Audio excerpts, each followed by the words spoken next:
Hey there, welcome to a new episode of Muzikxpress. My name is Twan and today I'm in Rotterdam, the Netherlands, in the office of the Dutch DJ producer Ferry Corsten. And in this week's vlog you will see the interview that I did with Ferry about his track Out of the Blue. Enjoy! Back in 1998, Ferry produced the track Out of the Blue. After being promoted for over 6 months, the track finally came out early 1999 under Ferry's System F alias. It became one of the most famous trance classics of all time, a top 20 hit in the UK charts, and it got re-released a few times with remixes from people such as Mauro Picotto, Giuseppe Ottaviani, Stoneface and Terminal, Tiesto, Showtek, Laidback Luke and many others. How did Ferry come up with the inspiration for Out of the Blue? The inspiration for Out of the Blue sounds corny, but it became really out of the blue. You know, sometimes that's the title. You know, sometimes you just play the keyboard just the right way, and half the melody is already there. You know, so it's just a matter of reconstructing that, remembering what you played.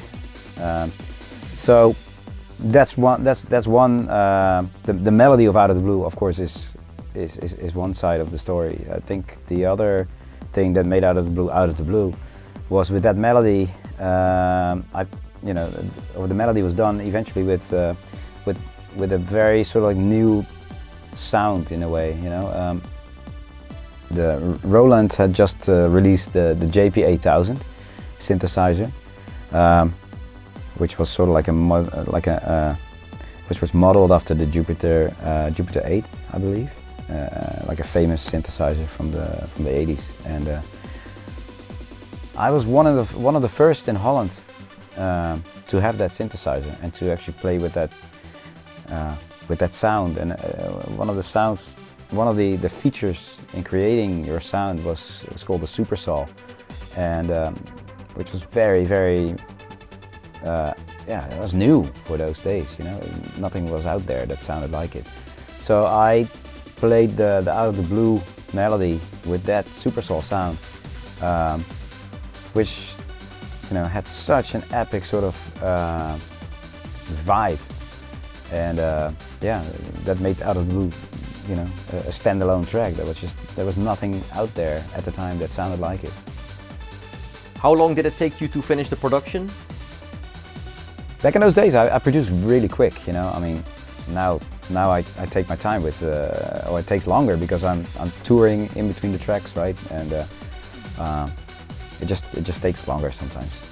The more options you have to play with, the harder it is to make a final decision and to say this is it, it's fine, it's done. You know, because there's always another way to play with that music and make it sound different again. But in those days it was just simpler. You know, it was just like your melody, that synth, maybe a little reverb and a delay, done. You know, so I produced tracks within like a day or two, completely done. So I think Out of the Blue was just like that as well, 1 or 2 days. What other equipment did you use to produce the track? Yeah, a.k.a. It plays 2 sounds at the same time. So both those slots were filled in by a sound. One is the big lead synth. The other one is sort of like the pad that introduces the melody to Out of the Blue when you listen to the track, just before the breakdown. I still have like a Yamaha DX100, which does it's like the solid bass, the famous little bass plucky sound. I use that. The drums are all 909. I had an a.k.a. sampler at the time. I can't remember what type that was, but the drum loops came out of that. And some of the toms and the weird snare drum. Just thinking. There's some little plucky sounds. Din, din, din, din, din. That was also a sample that I first created actually in the JP8000, then sampled it, and then played it as a sample. Yeah, that's pretty much what's there.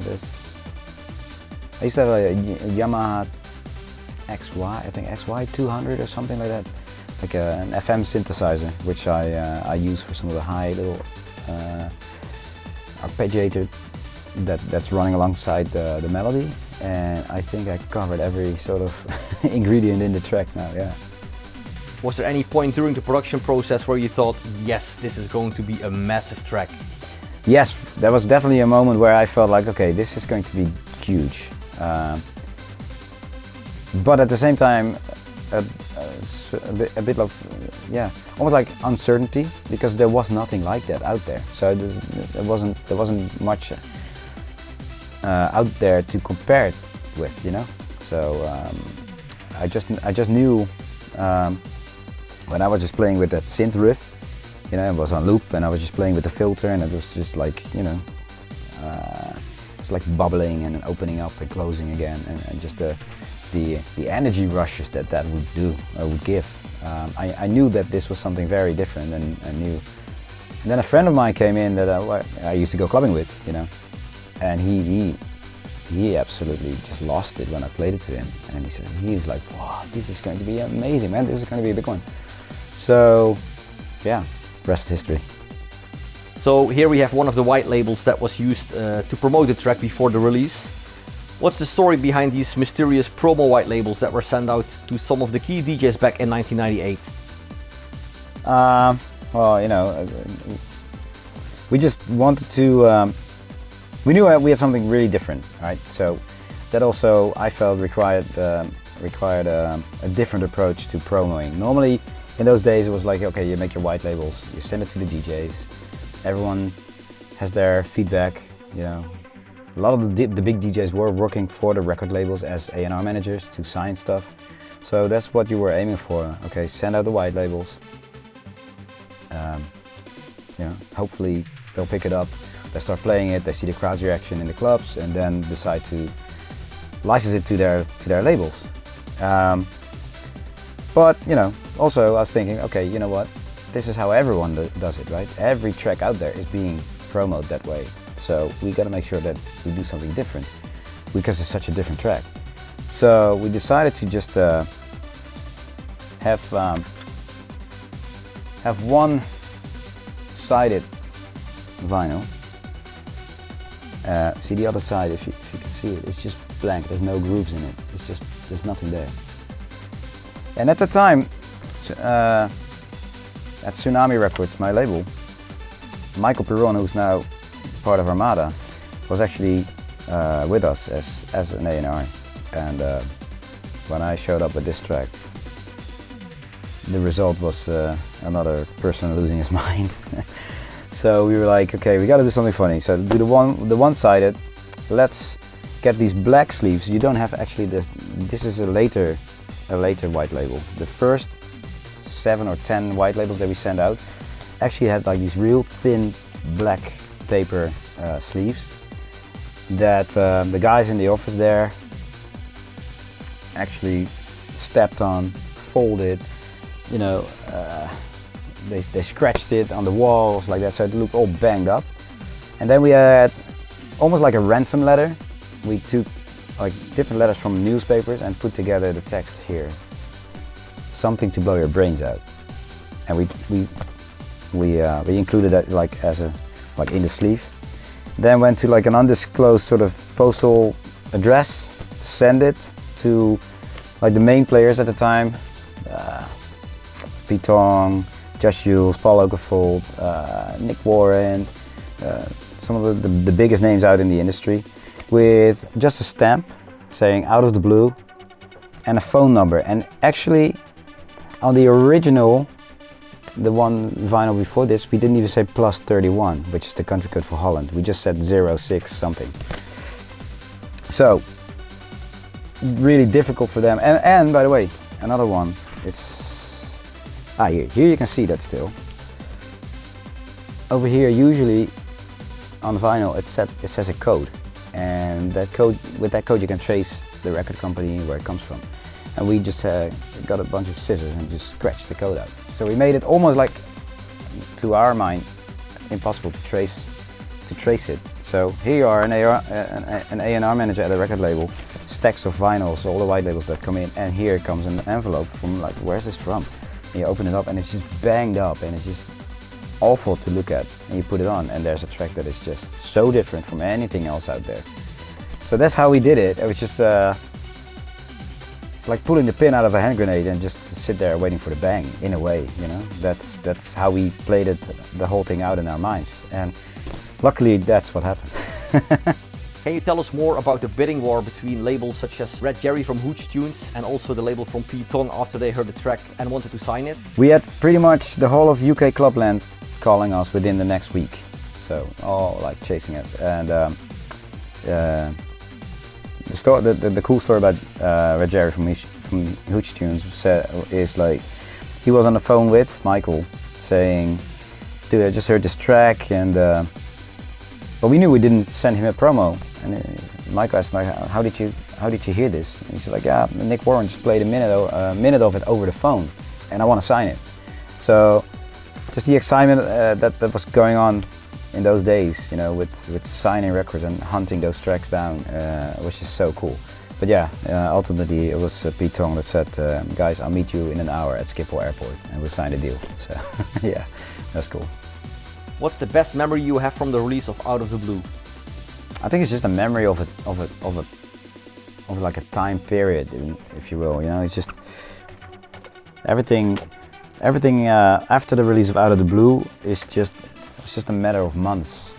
I was this homie kid, you know, producing music in his attic bedroom, you know, and here, like, fast forward like 2 months later, I'm in a plane to UK, playing at the biggest clubs, the super clubs, then, you know, the Creams and you name it. And that was just, and then, you know, doing a compilation for Ministry of Sound for Trance Nation, spearheading that for five releases or 6 releases, I don't know. You know, so all of a sudden, just like, my world was just literally upside down, and within half a year it was all over the world. So yeah, that, you know, it's just more like a memory of that period with all those things than just one, really. In 2015 you brought back your Guyella project after many years. Are there also plans to bring back your System F alias and take this project to the stage as well, like you did with Guyella?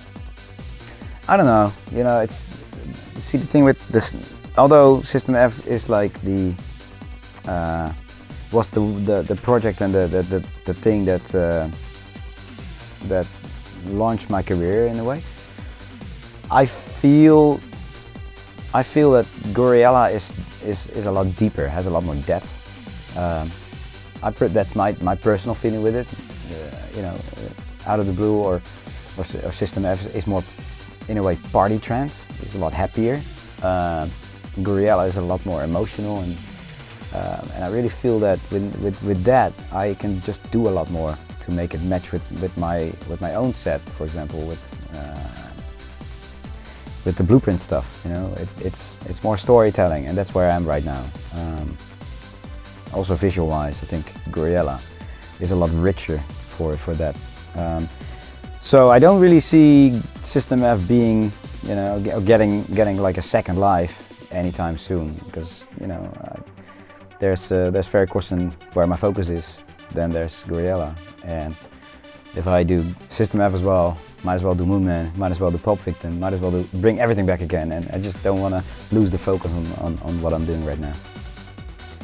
Are there any plans to do something special for the 20th anniversary of Out of the Blue? Well, it's 2018, you know, the year is still young. We haven't really thought about anything special, but it was the end of 1998 when it was released, so I still have time to make up my mind on that. I don't know yet. What can we expect from you in the near future?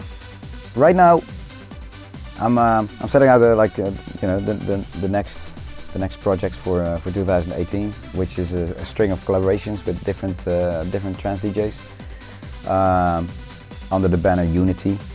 You know, trance right now, everyone wants it back, everyone wants it bigger, but at the same time we're all these little islands, you know. We have like the above and beyond type of trance, almost housey, but I consider that trance. To which many say like, no, that's not trance, it should be 140. And to which a lot of people say like, no, it's not about the tempo, it's about the emotion.